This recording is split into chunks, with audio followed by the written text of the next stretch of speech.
Hello friend, my name is Navneet. Welcome on क्रैकेट। क्रैकेट पर आपका हार्दिक स्वागत है। क्रैकेट एक ऐसा प्लेटफॉर्म है जहां पर आपको डिफरेंट सब्जेक्ट बहुत ही डेप्थ और इंजॉयमेंट के साथ पढ़ाए जाएंगे। यहाँ पर ज्योग्राफी जो है मेरे द्वारा एंड हिस्ट्री जो है सांबित सर द्वारा एंड पॉलिटी हिमांशु सर द्वारा कवर कराई जाएगी।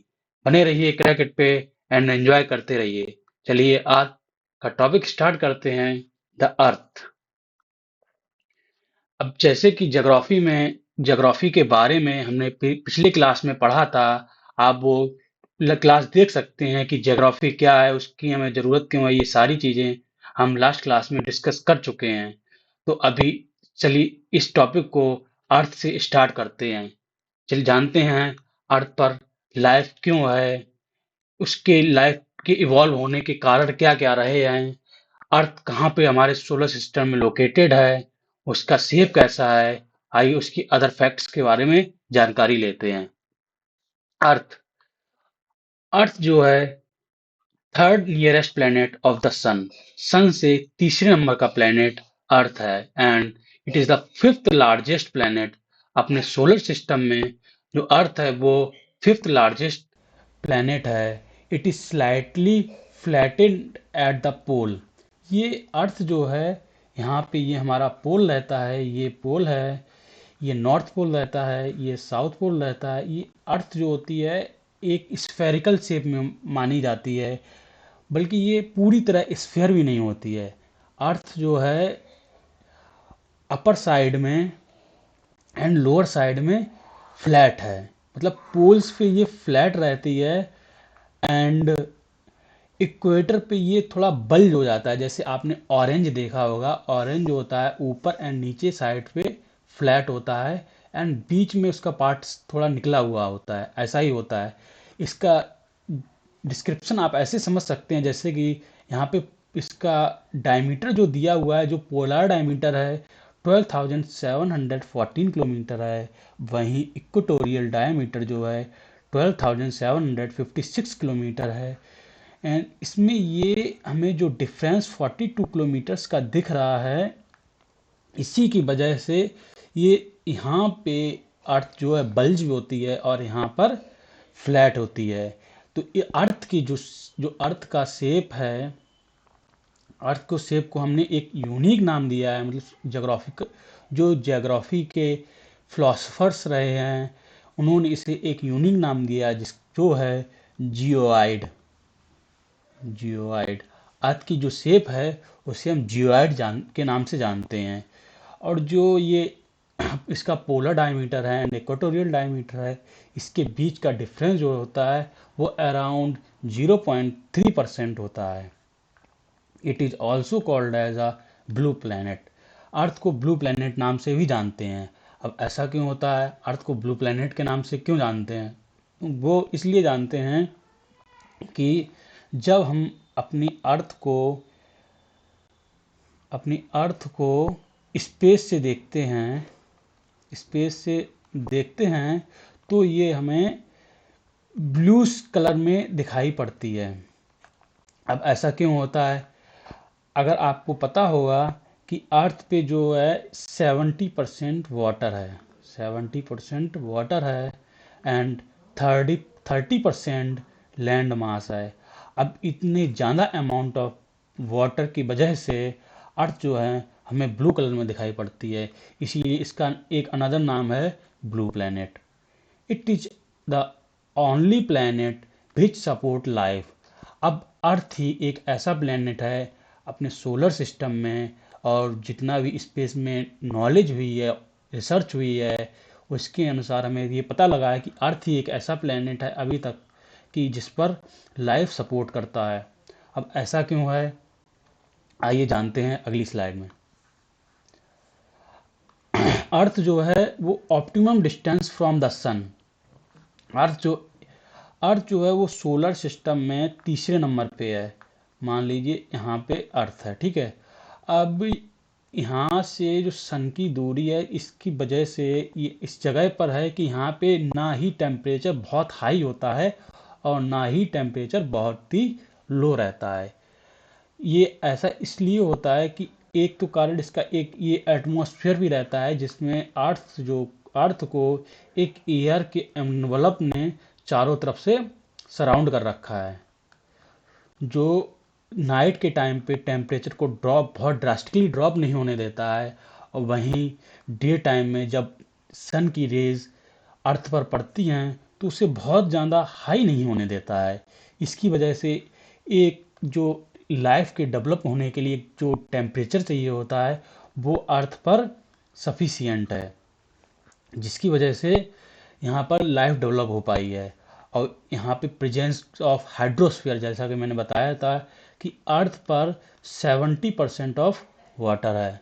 तो हाइड्रोस्फीयर वाटर की वजह से जो एक बहुत इम्पोर्टेंट पार्ट है डेवलपमेंट ऑफ लाइफ, जहाँ से ही लाइफ अर्थ पे स्टार्ट हुई थी। इनिशियल लाइफ जो है सी ओशियंस के अंदर, मतलब पानी के अंदर ही स्टार्ट हुई थी। तो हाइड्रोस्फीयर एक बहुत इंपॉर्टेंट रोल इसमें प्ले करता है। वहीं प्रेजेंस ऑफ लिथोस्फीयर और सॉलिड क्रस्ट। अब कुछ जैसे ह्यूमंस हैं, एनिमल्स हैं, उन्हें रहने के लिए एक प्लेटफॉर्म चाहिए होता है। अब सी में अलग मराइन एनिमल्स रहते हैं, वहीं अर्थ जो है का जो सॉलिड पार्ट है वहाँ पर ह्यूमन का प्रेजेंस रहता है, एनिमल्स का प्रेजेंस रहता है, बहुत सारे फौना रहते हैं उन उसका प्रेजेंस रहता है। तो लिथोस्फीयर भी एक इम्पॉर्टेंट रोल प्ले करता है, जो कि हार्ड रॉक स्ट्रक्चर है जो कि अर्थ पर 30% अवेलेबल है। इन तीनों चीज़ों की वजह से अर्थ जो है एक अर्थ पर लाइफ पॉसिबल हो पाई है। अब बायोस्फीयर जो है, जो मैंने लास्ट क्लास में आपको डिस्कस किया था कि जो एटमॉस्फेयर है, लिथोस्फीयर है एंड हाइड्रोस्फीयर है, इनका जो कंबाइंड पार्ट होता है जहाँ पे ये तीनों चीज़ें इंटरेक्ट होती हैं उसे हम लोग बायोस्फीयर कहते हैं। अब चलिए अब ज्योग्राफी का एक इम्पॉर्टेंट पार्ट पे आगे चल के डिस्कशन करते हैं। अब डिस्कस करते हैं लैटिट्यूड और लॉन्गिट्यूड पे इसका इम्पोर्टेंस क्या रहता है, why they are created.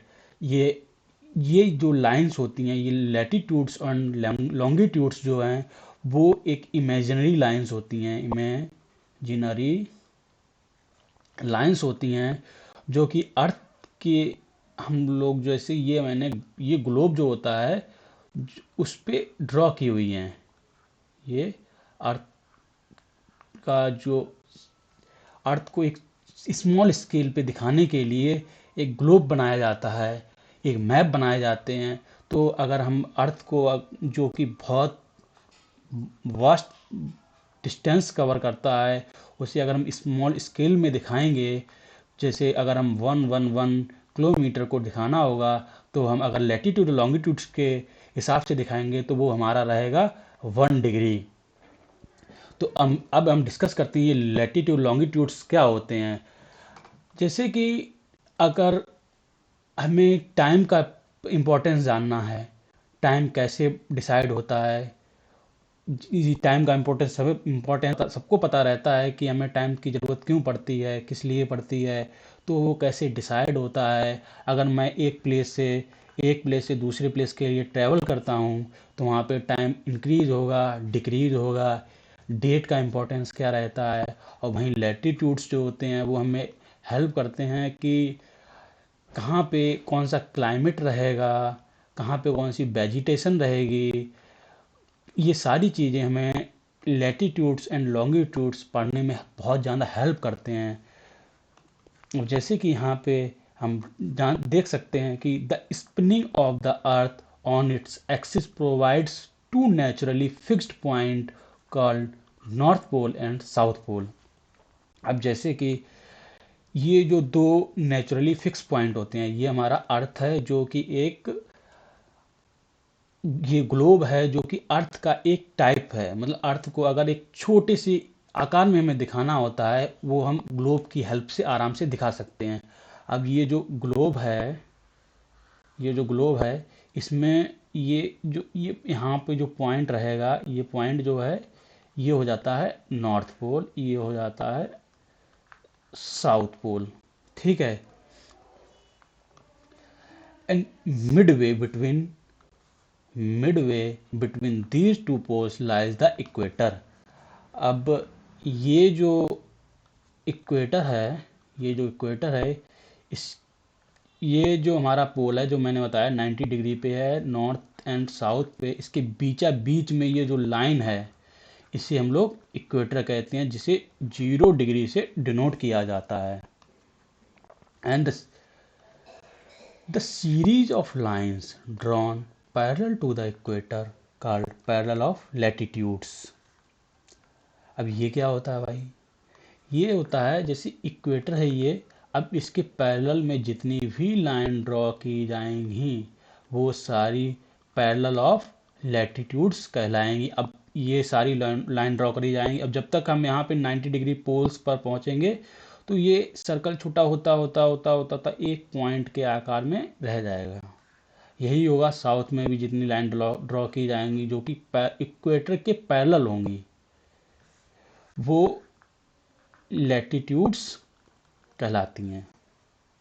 The series of line drawn from north pole to the south pole called meridians of longitudes. जो लाइंस नॉर्थ पोल से, ये हमारा नॉर्थ पोल है, ये हमारा साउथ पोल है, जो लाइन यहाँ से नॉर्थ पोल से साउथ पोल को ज्वाइन करने के लिए ड्रॉ की जाती हैं उन्हें हम लॉन्गिट्यूड्स कहते हैं। ठीक है, इसके बारे में अभी 10 मिनट बाद हम लोग डिस्कस करेंगे कि लॉन्गिट्यूड्स क्या होती हैं, इनका इंपॉर्टेंस क्या रहता है, इसका एक वन बाय वन हम लोग आगे चर्चा करते हुए चलेंगे। These complex network of latitudes and longitudes is known as the Earth grid।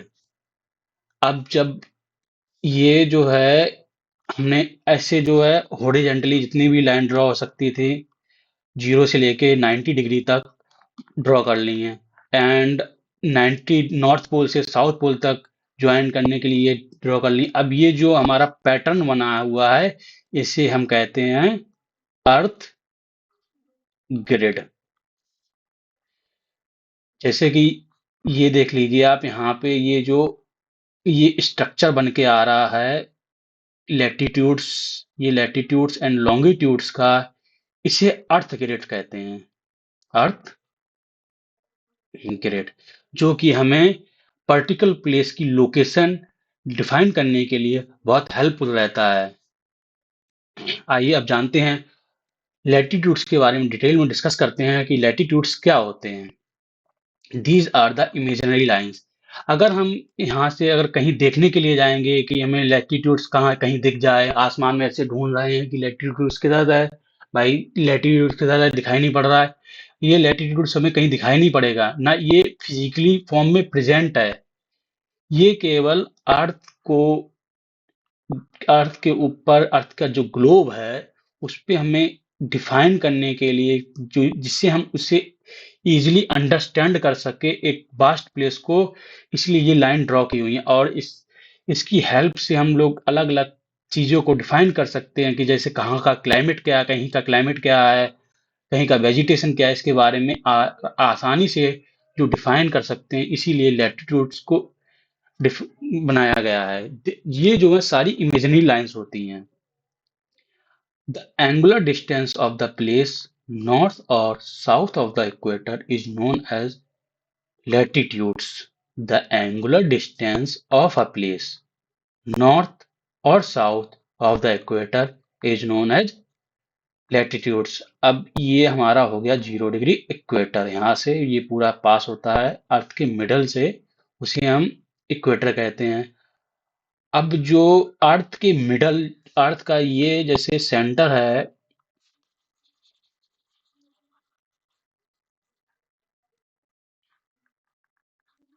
अर्थ का ये जो सेंटर है, अर्थ के सेंटर से अगर 0 डिग्री है, अगर हॉरिजेंटली लाइन 0 डिग्री तक जा रही है, अब इसके ऊपर एंड इसके नीचे जो भी एंगल बनेगा, the formation of angle above the equator और बिलो द इक्वेटर, ये सारी चीजें जो है लैटिट्यूड्स कहलाएंगी। अब जैसे यहाँ से अगर हम देखा जाए, ये यहाँ से एक एंगल जाता है और ये यहाँ तक पहुँचता है, तो ये हमारा 10 डिग्री नॉर्थ हो गया, क्यों ये हमारा ऊपर की साइड जा रहा है, क्यों? क्योंकि कहीं पे भी अगर हम किसी मैप को पढ़ते हैं या किसी ग्लोब को पढ़ते हैं, किसी भी चीज को अगर मैप की फॉर्म में पढ़ते हैं, तो हमारा जो ऊपर वाला पार्ट रहता है, अपर साइड रहता है, उसे हम नॉर्थ से डिनोट करते हैं, नीचे का साउथ रहता है, इस साइड का ईस्ट रहता है, इस साइड का वेस्ट रहता है। तो ऐसे ही जब इसका एंगल बढ़ता चला जाएगा, जब यहाँ पे ये पोल्स पे पहुंच जाता है, जो कि एक पॉइंट फॉर्म में होता है, जो ये 90 डिग्री इक्वेटर के साथ एंगल बना रहा है, तो ये 90 डिग्री हो जाता है। The latitudes of a place can be determined by the angle of inclination of the sun made at the noon. ठीक है? Latitudes can be measured by an instrument called sextant. अब जैसे कि अब हमने कोई चीज पढ़ रहे हैं, अब उसे मेजर करने के लिए कोई चीज जो होनी चाहिए, तो उस इंस्ट्रूमेंट का नाम जो है वो है सेक्सटेंट। अब आइए जानते हैं कि लैटिट्यूड्स कितने कितने होते हैं। अब मैंने जैसे बताया, ये अर्थ है, यहाँ से 90 डिग्री, ये इक्वेटर है, ठीक है, ये ग्लोब को, ये इक्वेटर है, यहाँ से यहाँ पे हो जाएगा नॉर्थ पोल, यहाँ पे हो जाएगा साउथ पोल। जब ये नॉर्थ पोल है, ये साउथ पोल है, यहाँ से ये कितने एंगल्स बना सकता है? यहाँ पे 90 एंगल्स बनेंगे टोटल। यहाँ से यहाँ तक कितने एंगल बनेंगे? यहाँ से यहाँ तक 90 एंगल बनेंगे। अब ये जो 0 डिग्री इक्वेटर है, ये भी एक लैटिट्यूड्स है, तो एक ये हो गया, तो टोटल हमारे कितने हो गए? 90 प्लस 90 प्लस 1 इक्वल टू 181। ये पैरेलल ऑफ लैटिट्यूड्स होते हैं। अगर पूछा जाता है कि कितनी पैरेलल्स ऑफ लैटिट्यूड्स लाइंस हैं, तो हमें बहुत सोच समझ के देखना चाहिए कि यहाँ पे मैंने जैसे बताया कि यहाँ पे नॉर्थ पोल है, जो कि एक पॉइंट आकार में है, यहाँ पे साउथ पोल है, जो कि 90 डिग्री जो है एक पॉइंट आकार में है, तो ये लाइन नहीं है। अब इसके अलावा जितना भी बनेगा, अगर 80 डिग्री का देखा, 89 डिग्री का देखा जाएगा, 88 डिग्री का देखा जाएगा, ऐसे जीरो से लेके 89 डिग्री तक, जीरो से लेके 89 डिग्री साउथ तक टोटल कितना हो जाएगा? तो ये होता है 89 प्लस 89 प्लस 0 डिग्री जो इक्वेटर है प्लस 1 इक्वल टू 179 लाइंस रहेंगी, latitudinal lines. Each parallel of latitude make a full circle. अब अर्थ जो है एक राउंड आकार में, मान लीजिए ये ऐसे है, ठीक है। अब इसका एक सर्कल पूरा जो रहेगा वो रहेगा राउंड आकार में, तो ये पूरा फुल सर्कल बनाता है। अब the equator is the largest circle which divide earth into two equal halves, namely north hemisphere and southern hemisphere. जो इक्वेटर होता है जो इक्वेटर होता है वो सबसे बड़ा सर्कल बनाता है, जो कि सबसे बड़ा सर्कल बनाता है अर्थ पे, जो अर्थ को दो इक्वल हाफ में डिवाइड कर देता है। मान लीजिए ये हमारा अर्थ को, उसने, ये हमारा इक्वेटर यहाँ से था, तो इसने इस अर्थ को दो इक्वल हाफ में डिवाइड कर दिया। तो जब दो इक्वल हाफ में डिवाइड कर दिया, जो मैंने आपको बताया था कि ये नॉर्थ रहता है, ये साउथ रहता है, अगर इक्वेटर से देखा जाएगा, तो ये इक्वेटर से ऊपर वाला जितना भी पार्ट होगा वो हमारा नॉर्थ हो जाएगा, इक्वेटर से नीचे वाला जितना भी पार्ट होगा वो हमारा सदर्न हेमिस्फीयर हो जाएगा, ठीक है। एंड अब मैंने मैंने प्रीवियस स्लाइड्स में आपको बताया था कि अर्थ जो है मिडल में बल्ज है, यहाँ पे मिडल में बल्ज है और यहाँ पे फ्लैट है। अब जब यहाँ पे बल्ज है, तो मैं जो सबसे बड़ा सर्कल बनेगा वो इक्वेटर का रहेगा। अब इसके बाद जितने भी इसमें सर्कल्स बनेंगे, वो सारे इक्वेटर से छोटे रहेंगे, तो उन्हें स्मॉल सर्कल नाम से जानते हैं, और जो इक्वेटर होता है उसे द ग्रेट सर्कल नाम से जानते हैं, क्योंकि the rest of the latitudes become small circle as they do not divide the earth into two equal parts. क्योंकि ये अर्थ को दो इक्वल भाग में डिवाइड नहीं कर रहे हैं।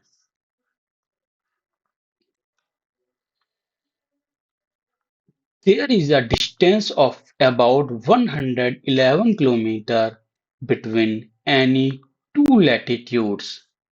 अगर दो लैटिट्यूड्स का देखा जाएगा, अगर ये मेरा ये 0 डिग्री है और ये हमारा 1 डिग्री है लैटिट्यूड से, अब इसके बीच का जो डिस्टेंस होगा वो होगा 111 किलोमीटर्स, 111 किलोमीटर्स और 111 kilometres. The northern and the southern poles are just point. जो मैंने आपको पहले ही बता दिया था कि जो नॉर्दर्न एंड सदर्न पोल्स होते हैं एक अर्थ के अर्थ पर, वो जस्ट लाइक अ पॉइंट्स होते हैं। Latitudes give us a rough idea about the temperature, climate, related vegetation, and the animal life of any place। अब ये सारी चीजें आपस में इंटर रिलेटेड हैं। अगर कहीं का टेम्परेचर होगा, टेम्परेचर जो है वहाँ की क्लाइमेट को डिफाइन करता है, और क्लाइमेट है जो वहाँ की वेजिटेशन को डिफाइन करती है, और vegetation and climate and temperature वहाँ की एनिमल लाइफ को डिफाइन करते हैं, जो कि हम लैटिट्यूड की हेल्प से बहुत इजीली समझ सकते हैं, जो कि हम आपको अभी आने वाली क्लासेस में बताएंगे कि अगर कहीं कोई प्लेस है, अगर वहाँ जैसे अर्थ है जो 0 डिग्री रहता है, अर्थ का जो इक्वेटर है 0 डिग्री रहता है, तो वहां पे सन की अगर सन की जो है डायरेक्टली रेज पड़ रही होती हैं, तो ये जो होता है इसे एक नेम से जानते हैं, उसे कहते हैं इक्वेटोरियल टाइप ऑफ क्लाइमेट, जहाँ पे टेम्परेचर बहुत ज्यादा हाई रहता है। और वहाँ पे क्लाइमेट क्या रहती है, वहाँ पे वेजिटेशन क्या होगी, ये सारी चीजें धीमे धीमे एक बार ये क्लास में आएंगी। आप क्रैकेट के साथ जुड़े रहिए और एंजॉय करते रहिए, पढ़ते रहिए। Latitudes along with the longitude is used to find the exact location of any place। अब जैसे कि एक ग्राफ होता है, ग्राफ तो सभी लोगों ने पढ़ा होगा अपने बचपन की क्लासेस में। ग्राफ में ये हमारा ग्राफ ऐसा रहता है, ये हमारा ग्राफ रहता है। ग्राफ में दो रहते हैं, एक ये होता है एक्स एक्सिस रहता है, ये वाई एक्सिस रहता है। अब इसमें हम यहाँ पे मान लेते हैं ये हमारा ए है, ये बी है, ये सी है, ये डी है, ये 1 2 3 है। अगर हमें केवल ये लाइनें पता होंगी तो हम कोई भी पॉइंट को लोकेट नहीं कर पाएंगे। कोई पॉइंट यहाँ भी आ सकता है, यहाँ भी आ सकता है, यहाँ भी आ सकता है। और अगर कोई पॉइंट लाइन ऐसी रहेंगी केवल, तो यहाँ आ सकता है, यहाँ आ सकता है, यहाँ यहाँ रहता है, यहाँ रहता है, वो सेम ही डिफाइन करेगा। अगर हम इसे एक ग्रिड की फॉर्म में बना देंगे, जो मैंने बताया था लैटिट्यूड्स एंड लॉन्गिट्यूड्स जो है आपस में मिलकर एक ग्रिड बनाती हैं, जो अर्थ को चारों तरफ से की तरफ लाइन की फॉर्म में है, वो ग्रिड बना रहे हैं। अब जैसे अगर मुझे यहाँ पे कोई पॉइंट जो है यहाँ पे है, अगर उसे मुझे डिफाइन करना है कि इस पॉइंट की लोकेशन क्या हो रहेगी, तो ये इसे इजीली डिफाइन कर सकते हैं। आप बताइए कमेंट सेक्शन में कि इस पॉइंट की लोकेशन क्या रहेगी।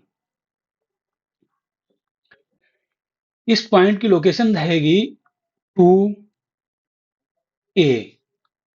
अगर हम इस एक्सिस को पहले लेते हैं, इस एक्सिस को बाद में लेते हैं, तो ये हमारा लोकेशन रहेगी 2A। अगर यहाँ पे कोई पॉइंट हमें लोकेट करना है, तो इसकी लोकेशन रहेगी, यहाँ पे अगर कोई पॉइंट लोकेट करना है तो इसकी लोकेशन रहेगी 2C।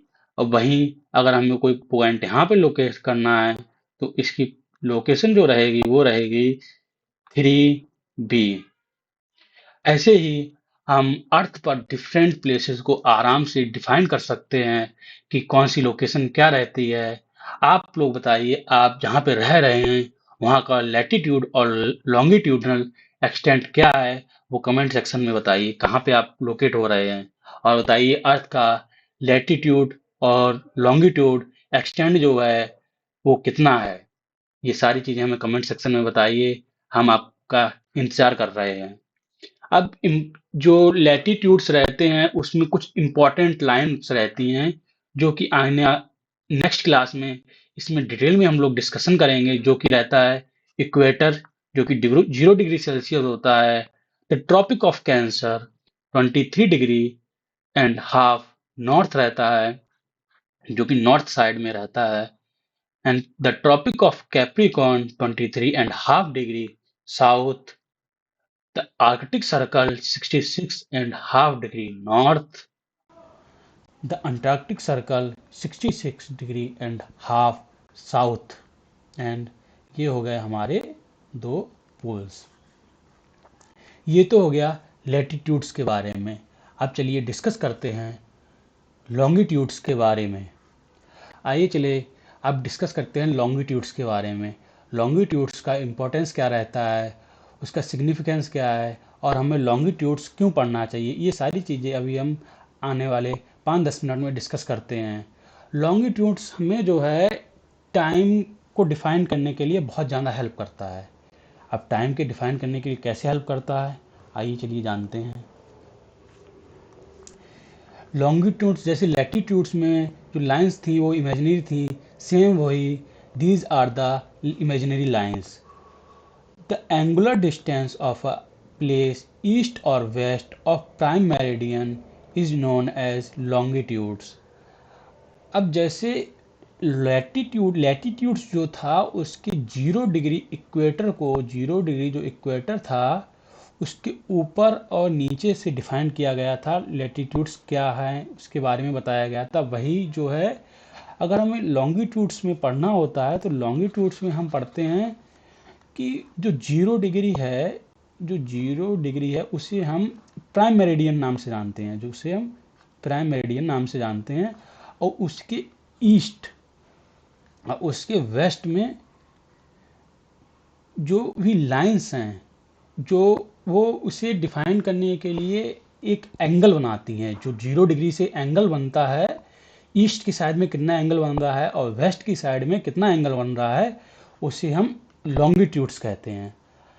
अब जैसे कि आप लोगों को पता है एक सर्कल, फुल सर्कल में 360 डिग्रीज होते हैं, वैसे ही लॉन्गिट्यूड्स में भी there are 360 meridian of longitudes होते हैं। क्योंकि जब हम लॉन्गिट्यूड्स को ड्रॉ करते हैं ग्लोब पर तो वो एक फुल सर्कल बनाते हैं।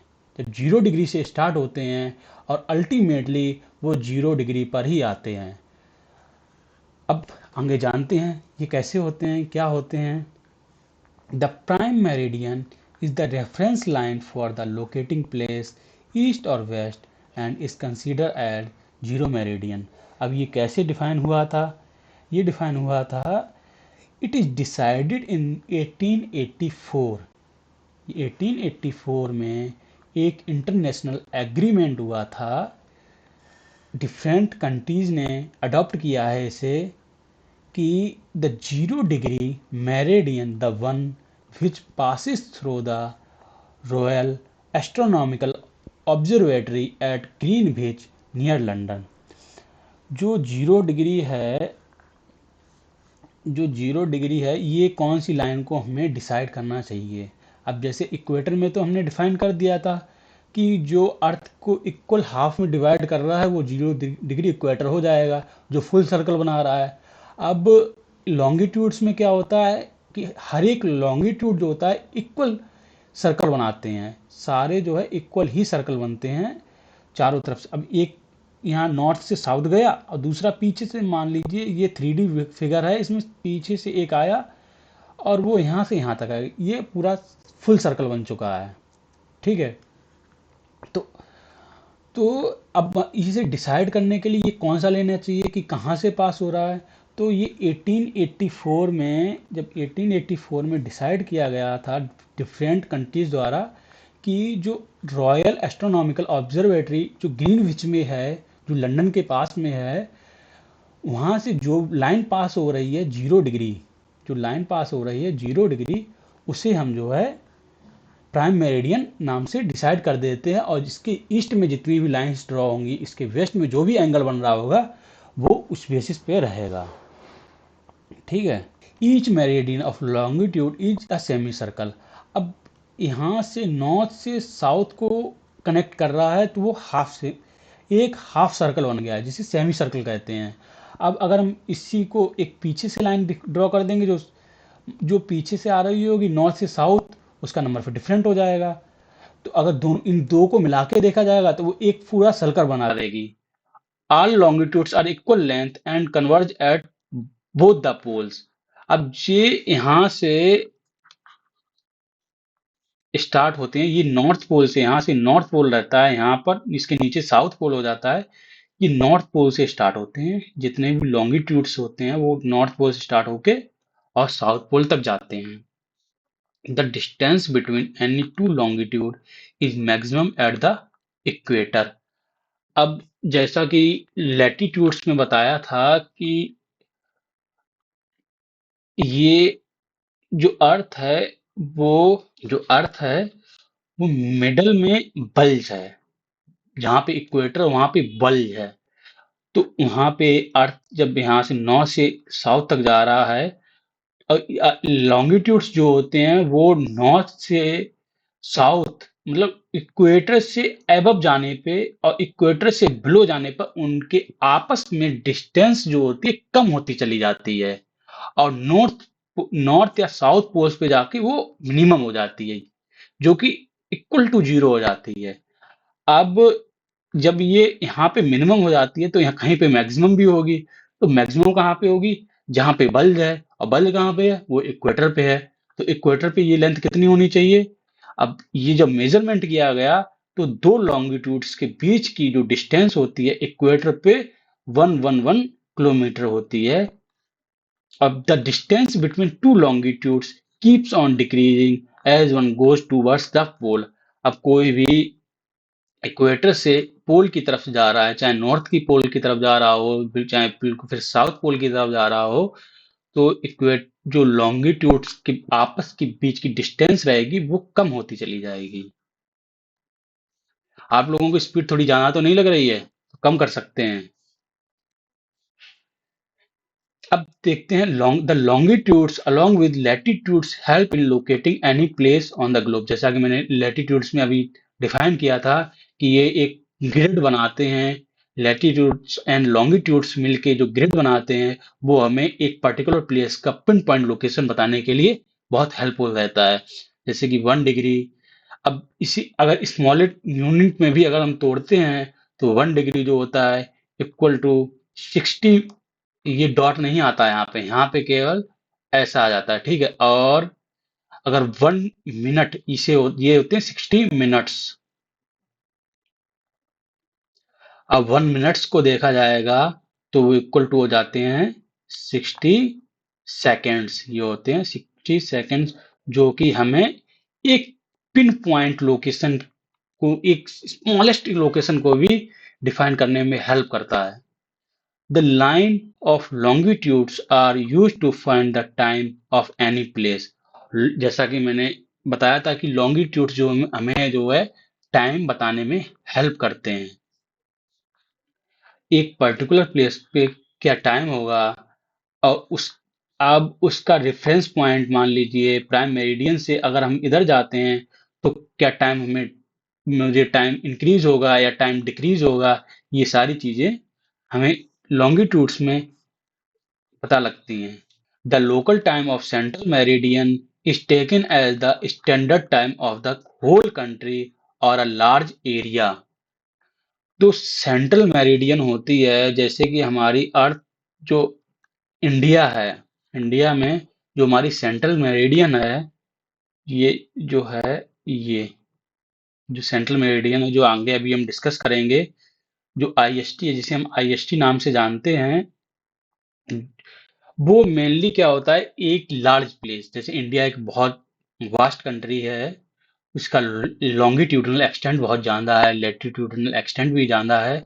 तो ये मेनली उस प्लेस को डिफाइन करती है। जैसे कि अगर ये कंट्री, इसका लॉन्गिट्यूडनल एक्सटेंट इतना है तो इसका मिडिल मेनली जो सेंट्रल पार्ट होगा वो क्या होगा, तो वो उस वहां पे जो डिग्री आएगी, जैसे इंडिया में जो है 82.5 ईस्ट है, तो वो इंडिया का स्टैंडर्ड टाइम है।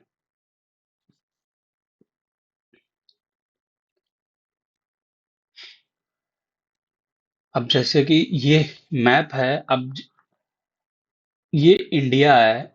अब अगर ये प्राइम मेरिडियन है तो अगर हम यहाँ से यहाँ के लिए ट्रेवल करते हैं या यहाँ से यहाँ पे ट्रेवल करते हैं तो ये जितनी भी लाइंस हैं ये सर जितनी भी लाइंस ऐसे ड्रॉ हुई हैं ये जितनी भी लाइंस ऐसे ड्रॉ हुई हैं ये सारी हमारी लॉन्गिट्यूड्स हैं। और ये हमारा 0 डिग्री इक्वेटर है। ये सारे ये जितने भी ऐसे जो ये लाइंस ड्रॉ हुई हैं ये जो है हमारे लैटिट्यूड्स हैं। ये सारे हमें एक प्लेस को डिफाइन करने के लिए हेल्प करते हैं कि वहाँ की लोकेशन क्या होगी। अगर मुझे इंडिया का यहाँ पे लोकेशन जानना है कि ये क्या लोकेशन होगा तो हम पहले सबसे पहले यहाँ पे ये जैसे लोकेशन जानना है तो इसका यहाँ पे लॉन्गिट्यूड्स देखेंगे कितना डिग्री है। फिर ये इक्वेटर है, इक्वेटर से ये ऊपर कितना है, ये प्राइम मेरिडियन से यहाँ पे कितना आया है और इक्वेटर से यहाँ पे कितना आया है, ये हमें डिफाइन करता है एक लोकेशन के लिए। अब जैसे कि मैं ये बता ही चुका हूँ कि जो ग्रीनविच मीन टाइम है कैसे डिसाइड हुआ था 1880 1884 में एक इंटरनेशनल एग्रीमेंट के तहत कि जो रॉयल एस्ट्रोनॉमिकल ऑब्जर्वेटरी है ग्रीनविच में लंदन के पास जो है कि 0 डिग्री को प्राइम मेरिडियन नाम से जानेंगे। तो the local time of Greenwich meridian is known as prime meridian. जो वहाँ का लोकल टाइम है जो कि मेनली नून का होता है जब सन जो है वर्टिकली फोर हेड पे आता है और शैडो जो मिनिमम रहती है उस टाइम को हम वहाँ का लोकल टाइम कहते हैं। उसके बेसिस पे जो ग्रीनविच मेरिडियन को टाइम को डिसाइड किया गया था उसे प्राइम मेरिडियन कहते हैं। It is also the called Greenwich mean time. इसे इसे ग्रीनविच मीन टाइम नाम से भी जानते हैं। It is the standard time for the whole world. अब ये 0 डिग्री जब डिफाइन किया गया था तो इसी बेसिस पे जितने भी वर्ल्ड में कंट्रीज हैं वो अपना स्टैंडर्ड टाइम डिफाइन करते हैं जो कि वर्ल्ड क्लॉक पे रहता है। एक हमारा कंट्री का स्टैंडर्ड टाइम होता है, एक वर्ल्ड का स्टैंडर्ड टाइम होता है। जैसे कि इंडिया का जो वर्ल्ड क्लॉक पर वर्ल्ड क्लॉक पर जो टाइम है वो है +5.30 आर। ठीक है। और इंडिया का स्टैंडर्ड टो टाइम जो डिसाइड हुआ है आईएसटी जो है वो है 82 डिग्री एंड हाफ ईस्ट। इसके बेसिस पे जो 82 डिग्री हाफ पर जब सन जो है वर्टिकली फोर हेड पर होगा, सन जो है वर्टिकली फोर हेड होगा, शैडो मिनिमम होगी, उस टाइम को हमने इंडिया का स्टैंडर्ड टाइम डिफाइन किया है जो कि 82 डिग्री एंड हाफ लॉन्गिट्यूड से डिफाइन किया गया है। अब लॉन्गिट्यूड्स एंड टाइम का रिलेशन क्या रहता है? जैसे कि अभी हम बार बार बात करते आ रहे हैं कि लॉन्गिट्यूड्स एंड टाइम को डिफाइन करता है, लॉन्गिट्यूड टाइम को डिफाइन करता है। ये इसमें हम देखेंगे the rotation of earth is from west to east. जैसा कि मैंने ये बताया था आपको, ये नॉर्थ है हमारा, ये ईस्ट है, ये साउथ है, ये वेस्ट है। अब जब हमारी अर्थ जो रोटेट होती है वो होती है वेस्ट टू ईस्ट डायरेक्शन में, वेस्ट टू ईस्ट डायरेक्शन में रोटेट होती है। ठीक है। Dooj places east of Greenwich will ahead of time and those of to the west will be behind it। इसका मतलब क्या है? Those places east of Greenwich will be ahead of time। इतना हम देखते हैं पहले। अब जैसे कि ये हमारा यहाँ पे है ये ग्रीनविच मेरिडियन, जो प्राइम मेरिडियन है जो बताया था ग्रीनविच मेरिडियन है जो 0 डिग्री है। अब इसमें क्या दिया हुआ है जो कि ईस्ट होगा, जो प्लेसेस जो है इसके ईस्ट में है, जो कि इसके ईस्ट में है, ईस्ट किधर है, इधर है, इसके ईस्ट में है, वो टाइम से अहेड होंगे। अब जैसे इंडिया जो है यहाँ पर है, इंडिया यहाँ पे है। अब जैसे मैंने ये बताया था 5.5 5.5 आर अहेड है, ये टाइम से 5.5 आर अहेड है ग्रीनविच से। ठीक है। अब सेकेंड हाफ लाइन क्या बोल रही है? कि those to the west will be behind it, मतलब जो कि ये हमारा ग्रीनविच मीन टाइम है, यहाँ से अगर हम यूनाइटेड स्टेट्स का देखेंगे तो जो ग्रीनविच से इस साइड है, ठीक है, ये यहाँ से यहाँ पे टाइम अगर यहाँ पे दोपहर के 12 होंगे, दोपहर के 12 होंगे, तो यूनाइटेड स्टेट्स में सुबह के 6 बजे होंगे। ठीक है, सुबह के कितने होंगे, 6 AM। यहाँ पे 12 हो चुका होगा, यहाँ पे ये टाइम से बहुत पीछे चल रहे हैं। और ये अब जब यहाँ पे मान लीजिए यहाँ पे 12 ऑफ नून होगा, तो यहाँ पे कितना होना चाहिए, इंडिया में क्या होना चाहिए, यहाँ पे होगा 5:30 PM। ये ग्रीनविच मतलब जो लंदन है वहाँ 5.5 घंटे आगे रहेगा, और अमेरिका जो है 6:30, मतलब 6:30 नहीं, 6 घंटे पीछे रहेगा। तो अगर हम इसको देखते हैं, ये टोटल जो है लगभग इंडिया और अमेरिका में 12 घंटे का अंतर आता है। अगर हमारे यहाँ दोपहर के 12 होंगे तो यूएसए में नाइट के 12 होंगे। ठीक है, ये लॉन्गिट्यूड्स ऐसे हमें टाइम को डिफाइन करने में हेल्प करते हैं। अब देखते हैं आईएसटी के बारे में, इंडिया के बारे में। It Indian standard time, IST की जो फुल फॉर्म होती है वो होती है Indian standard time. The 82.5 degree east longitude is the standard longitude of India.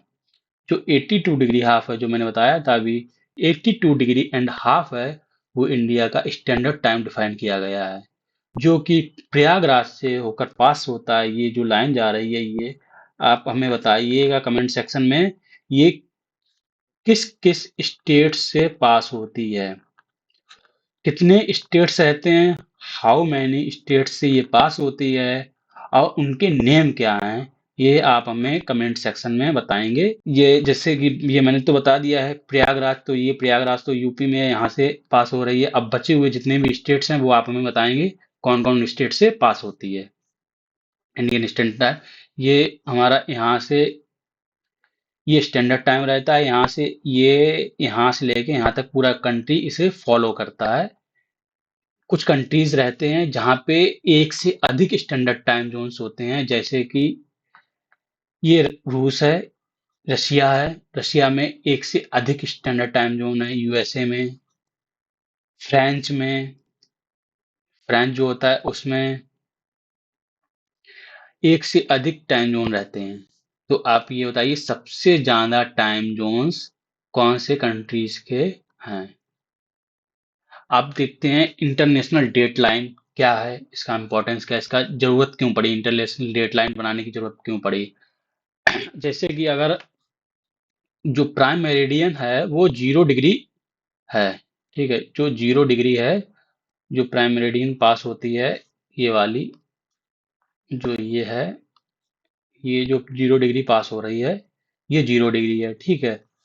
अब जब जब ये ईस्ट की तरफ जाती है, अब जब ये वेस्ट की तरफ जाती है, तो एक सेमी सर्कल को कंप्लीट होने में अर्थ जो है एक स्फीयर, मान लीजिए एक स्फीयर है, ठीक है, अर्थ एक स्फीयर है, तो अगर उसे ये स्फीयर है, अगर इसके हाफ कंप्लीट होने में कितने डिग्री चाहिए, एक सेमी सर्कल में कितने डिग्री होते हैं, वो होते हैं 180 डिग्री। ठीक है, अब ईस्ट की तरफ 180 गया, वेस्ट की तरफ 180 डिग्री गया, कवर किया, ठीक है। तो जब ये यहाँ पे पहुंचता है, प्राइम मेरिडियन के जस्ट अपोजिट वाली जो लाइंस होती है वो होती है 180 डिग्री। अब जैसे कि मैंने आपको इसमें बताया था कि जब हम यहाँ से यहाँ ट्रेवल कर रहे हैं तो हमारा टाइम जो है प्लस हो रहा है, हम टाइम में बहुत आगे चलते चले जा रहे हैं, और यहाँ से इधर जा रहे हैं तो हम यहाँ पे टाइम में माइनस होते चले जा रहे हैं, क्योंकि यहाँ पे नून है तो यहाँ पे 6 AM हो रखा है, यहाँ पे यहाँ पे अगर दोपहर है तो यहाँ पे इंडिया में जो है शाम होने को आ गई है, 5:30 हो रखा है। तो ऐसे जब यहाँ से यहाँ तक 180 तक कवर करेंगे, जैसे कि ये टाइम में मैंने बताया था 115, ये 15 डिग्री इक्वल टू 1 आवर होता है। 15 डिग्री इक्वल टू 1 आवर होता है। तो और 1 डिग्री इक्वल टू 4 मिनट्स होता है। जैसे कि 15 डिग्री इक्वल टू होता है 1 आवर। तो हमारा जो है वन 15 डिग्री इक्वल टू हो गया 1 आवर। तो 180 डिग्री, 180 डिग्री हमें कवर करने में, मतलब अगर 180 डिग्री अगर कोई पर्सन ट्रैवल कर रहा है तो वो टाइम में कितना अहेड जाएगा। ये वो अगर वो यहाँ से 180 डिग्री इधर चला गया, इससे इधर भी चला गया, यहाँ 150 इसके आगे भी जाएगा, तो जो कि प्राइम मेरिडियन के जस्ट अपोजिट होगी, तो वो एक साइड से इस साइड से 12 आवर आगे होगा, इस साइड से 12 आवर पीछे होगा। तो जब वो यहाँ पे 180 डिग्री पे पहुंचेगा, जब वो इंटरनेशनल डेडलाइन जो कि 180 डिग्री पे से पास होती है, तो जब वो यहाँ पे पहुंचेगा तो यहाँ पे जो कि इस मैप में देखा जाएगा, ये है अलास्का, ये है रशिया, ठीक है। तो जब मैंने ये यहाँ से इस साइड जो होगा इसमें ईस्ट रहेगा, इस साइड वेस्ट रहेगा, क्योंकि अगर हम इस मैप को यहाँ से देखेंगे, वेट अ मिनट, ये वाला 0 डिग्री से जब हम इधर जा रहे हैं, इधर जाते चले जाएंगे, जाते जाएंगे, 180 डिग्री पे पहुँचेंगे, तो हम यहाँ पे पहुँचेंगे, यहाँ पे जो कि ये रूस है, ये वाला, यहाँ ये वाला हिस्सा है, ये वाला, यहाँ पे पहुँचेंगे तो ये रहेगा हमारा वेस्ट, ईस्ट रहेगा, ये वाला पहुँच जाएगा वेस्ट। तो यहाँ पे 12 और 12 आवर मतलब एक डे का डिफरेंस आ रहा है, 1 डेज का डिफरेंस आ रहा है। तो उसे कैसे एलिमिनेट करना है, उसके लिए ये इंटरनेशनल डेडलाइन बनाई गई थी, ठीक है। उसके लिए ये इंटरनेशनल डेडलाइन बनाई गई थी। अब जैसे कि ये इंटरनेशनल डेडलाइन जो है वो, जो कि 180 डिग्री के से ओवरलैप होके जा रही है। अब 180 डिग्री से अगर डायरेक्टली पास कर देते 180 डिग्री को ही इंटरनेशनल डेडलाइन डिसाइड कर दिया जाता, तो प्रॉब्लम ये आती कि जैसे कि ये रसिया का पार्ट है, तो इस साइड जो कि यूएसए के साइड, मान लीजिए यहाँ से 180 के इस साइड जो होगा और 180 के इस साइड जो होगा, तो यहाँ पे अगर देखा जाता, तो यहाँ पे अगर 31 दिसंबर होता, तो यहाँ पे जो है 1 जनवरी हो जाता। अब ये डिस्टेंस बहुत मिनिमम हो जाती है। अब एक एक साइड से 31 दिसंबर हो रखा है, तो इसे एलिमिनेट करने के लिए इस लाइन को जो है सी से पास किया गया है। 180 डिग्री से स्टार्ट होती है, ठीक है। अब यहाँ से ये सी गया, यहाँ से यहाँ पे ये आइलैंड को छोड़ता हुआ यहाँ से आया, यहाँ से आया, ये ऐसे यहाँ पे आइलैंड को छोड़ते हैं, यहाँ से ने छोड़ा छोड़ा, इसे ऐसे करते करते करते करते ये यहाँ पे साउथ पोल पे 180 डिग्री पे ओवरलैप फिर से कर देता है। तो अब ये इंटरनेशनल डेट लाइन के इस साइड जो रहेगा वो 1 डे पीछे रहेगा, और जो इस साइड रहेगा वो 1 डे आगे रहेगा। अब जैसे यहाँ अगर यहाँ पे 31 दिसंबर होगा, तो यहाँ पे 1 जनवरी हो चुका होगा। The line where the date change exactly 1 day when it crossed. अब अगर कोई पर्सन जो है, अब थोड़े अच्छे एक एग्जाम्पल से आपको समझाते हैं कि अगर एक पर्सन है, a person crossing the international date line from east to west loses a day. अब कोई पर्सन है जो ईस्ट टू वेस्ट जा रहा है, अब ईस्ट से, अब मान लीजिए ये हो गया इंटरनेशनल डेट लाइन है, इसका अगर यहाँ पे हम रखेंगे तो इसका ईस्ट ये हो जाता है, इसका वेस्ट ये हो जाता है। ईस्ट से वेस्ट की तरफ जाएगा तो एक डे लूज कर देगा। The tail line west to east gain, अगर वह पर्सन अब वेस्ट वाला, जैसे कि मैंने बताया यहाँ पे 31 है तो यहाँ पे फर्स्ट हो चुका है, ठीक। अब यहाँ से यहाँ जाएगा तो उसे एक डे का नुकसान होगा। आप इमेजिन करिए, उसे एक डे का नुकसान हो जाएगा, ठीक है। वो 31 नहीं इंजॉय कर पाए, वो डायरेक्टली फर्स्ट में पहुँच जाएगा। अगर वहीं कोई अगर पर्सन जो है वेस्ट से ईस्ट की तरफ ट्रैवल कर रहा है, वेस्ट से ईस्ट की तरफ जाएगा, तो उसे एक डे का गेन रहेगा। अब एक डे का गेन कैसे होगा?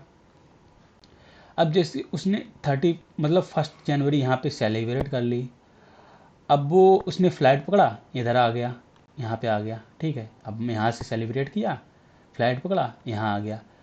अब यहाँ पे 31 है, 31 नाइट नाइट में वहाँ ने उसने आराम से फिर से 1 जनवरी को सेलिब्रेट किया। ऐसे इस इंटरनेशनल डेडलाइन से हम इस जो प्रॉब्लम आती कि जो प्रॉब्लम आ रही थी उसे हमने एलिमिनेट कर दिया, जो आराम से उसे सेटल कर सकते हैं, ठीक है। The longitude which like dramatically opposite to the prime meridian is numbered as 180, जो मैंने आपको अभी बताया ही था। It is not a straight line, जैसा कि मैंने आपको बताया कि ये जो है सी से पास होती है। होपफुली आपको बहुत मज़ा आया होगा। ऐसे ही अगर आपको और सब्जेक्ट की जानकारी चाहिए है तो भी इस प्लेटफॉर्म पर प्रोवाइड करवा रहे हैं। एंड अगला हमारा टॉपिक जो रहेगा उसमें हम आपको डिटेल में बताएंगे कि सीजन्स में चेंजेस क्यों होते हैं, कैसे होते हैं, ये सारी चीज़ें अगली आने वाली नेक्स्ट क्लास में हम लोग आपसे डिस्कस करेंगे। तब तक जुड़े रहिए, एंजॉय करते रहिए। Thank you, good bye.